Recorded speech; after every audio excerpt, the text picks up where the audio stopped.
चाहे ये हो कि सबके ऊपर भी कार्रवाई हो, प्रधानमंत्री से लेकर अमित शाह गृह मंत्री तक के बयानों के ऊपर, कैसे देखते हैं आप? अगर ऐसा होगा तो अच्छा लगेगा। हम तो यही कहते हैं कि चुनाव के समय सीईसी हमारे माई बाप होते हैं, सारे तो मैं उनके पास ही रखूंगा। उम्मीद भी करूंगा कि हमारे देश में जो चुनाव होने वाला है वो सही सलामत हो, आम लोग निश्चित तरीके से निर्भय होकर, निडर होकर सब मतदान करें और चुनाव में निष्पक्षता बरकरार रहे और सबके साथ न्याय हो, सब पार्टी के साथ। मैं कुछ बोले तो हाँ, दूसरे कुछ बोले तो ना, ये नहीं होना चाहिए। तरह तरह की घटना जब घटते हैं कभी तो हमें बुरा लगते हैं, तो हम चाहते हैं कि शुरू से ही हम ये बात करते आने की सबके लिए समान अधिकार है, लेवल प्लेइंग फील्ड होना चाहिए। बस यही हमारा मांग है, ज्यादा कुछ नहीं। 7 चरणों में जो चुनाव हो रहा है उससे आप सेटिस्फाई हैं? आप देखिए 7 चरण में चुनाव क्यों, अगर इलेक्शन कमीशन अगर सही समझे 10 चरणों में भी चुनाव किया जा सकता है।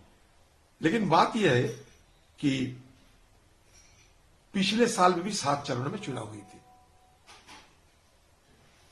तो इसका मतलब यह स्पष्ट रूप से साबित हो जाते हैं कि जमीनी हकीकत कुछ बदले नहीं, स्थिति कुछ बदले नहीं। 7 चरणों से मैं बाहर नहीं आ सकते। इतना डिजिटल इंडिया की बात होते हैं, आर्टिफिशियल इंटेलिजेंस की बात होती है, इतने सारे हमारे देश में सब कुछ आधुनिक बनाए जाते हैं, लेकिन 7 चरणों में हम फंसे हुए हैं। तो ये भी एक देखने की चीज होते हैं। और दूसरी बात यह है कि अच्छा लगते कि ये चारों स्टेट के साथ साथ जम्मू कश्मीर में चुनाव कराए जाते तो अच्छा लगता। सुप्रीम कोर्ट ने सितंबर तक चुनाव कराने के निर्देश दे चुके हैं, लेकिन हम लोग सितंबर मास तक क्यों हम इंतजार करते? बाकी 4 राज्यों में जब चुनाव हो रहे हैं तो क्यों ना भला जम्मू कश्मीर में हो जाते? इसके अंदर क्या राज है पता नहीं कि हर जगह चुनाव होते हैं। हमारा घाटी में वहां लोकसभा के चुनाव होते हैं लेकिन विधानसभा के चुनाव नहीं होते, तो ये क्यों? ये मेरा तरफ से एक जरूर सवाल है।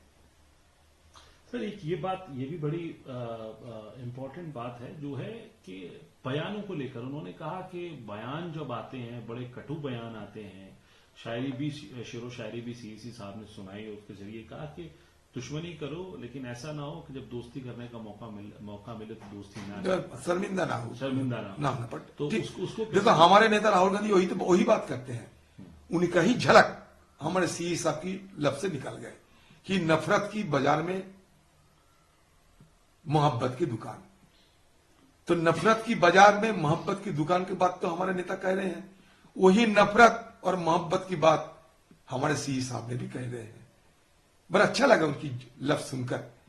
आज उनकी भाषण में इतने सारे विस्तार से उन्होंने भाषण दिए हैं कि मुझे लगता है अगली चुनाव में और किसी को भाषण देने की जरूरत नहीं होती, अगर सही मायने तो, क्योंकि उसमें मोरालिटी है, आइडियोलॉजी है, पॉलिटिक्स है, सिविलिटी है, उनमें डिसिप्लिन भी है, अनुशासन भी है, सब मिलाकर एक आइडियल मॉडल उन्होंने पेश कर दिए है। आज मॉडल कोड ऑफ कॉन्डक्ट तो है ही है, उसके साथ हमारे सीई साहब की जो भाषण वो भी एक आइडियल मॉडल की तरह हम देख सकते हैं।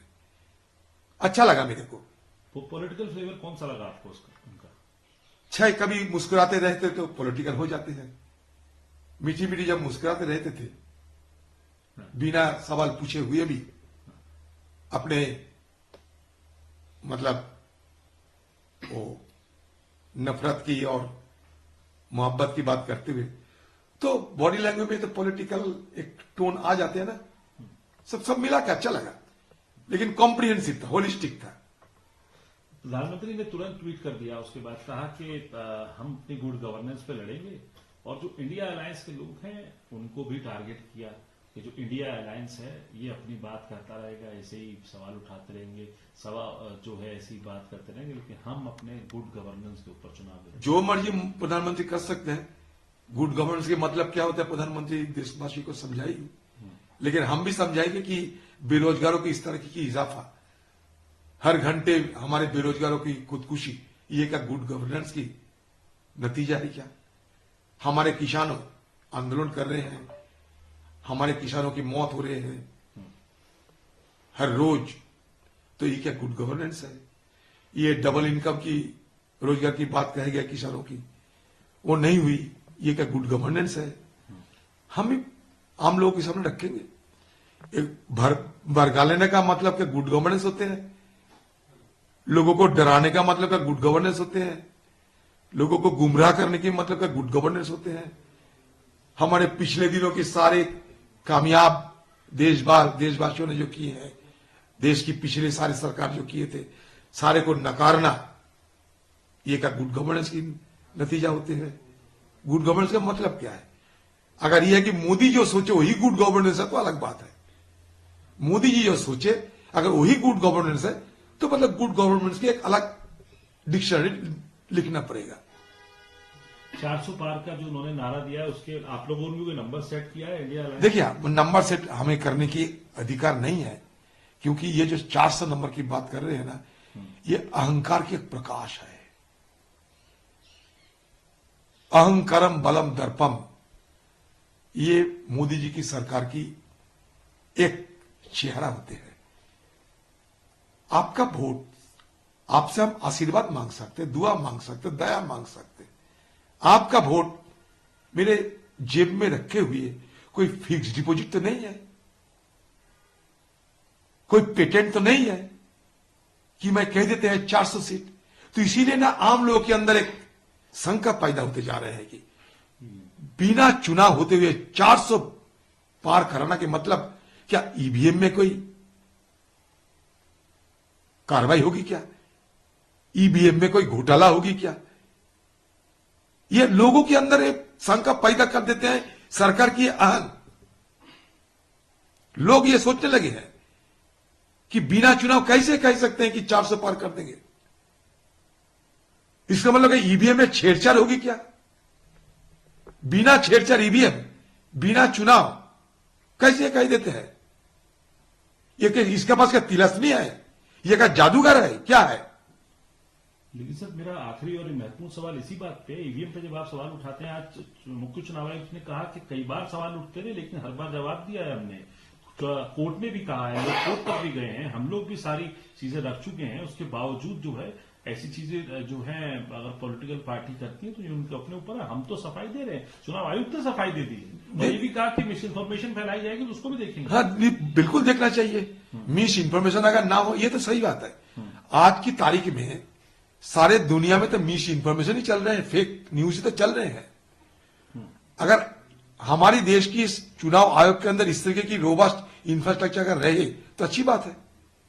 हम तो चाहते हैं मिस इन्फॉर्मेशन ना हो।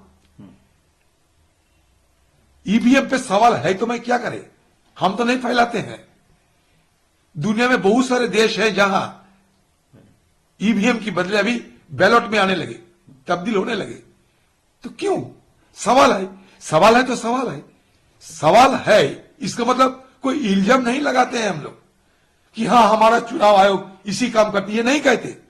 चुनाव के समय हमारा चुनाव आयोग हमारे माई बाप होते हैं, उनसे हम मांग कर सकते हैं।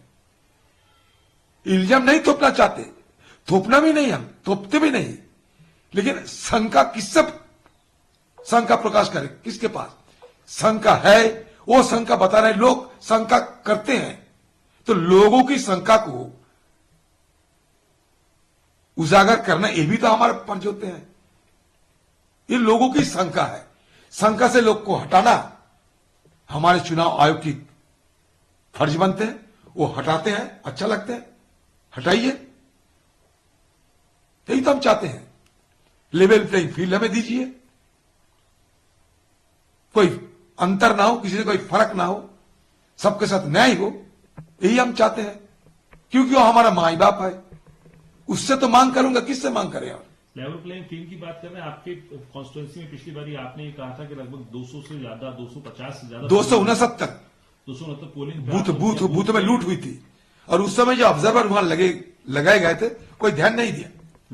इसलिए ना कहते हैं, बंगाल में उस समय जो ऑब्जर्वर लगाए गए थे, लिखित रूप में मैं कंप्लेंट किया था सीईसी के सामने, लिखित रूप में।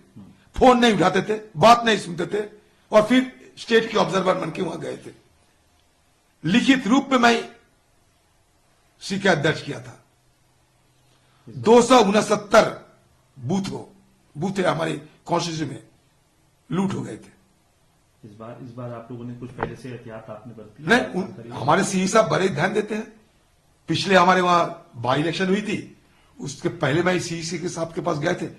आज की तारीख के जो सीईसी साहब है राजीव जी, उनके पास ही गए थे। उन्होंने कड़ी इंतजाम किए थे, उसके बदौलत सारे लोग मतदान करने में सक्षम हुई। चुनाव का नतीजा भी बदल गए, तो मैं उनका सराहना भी किए थे, जाकर सराहना किया था।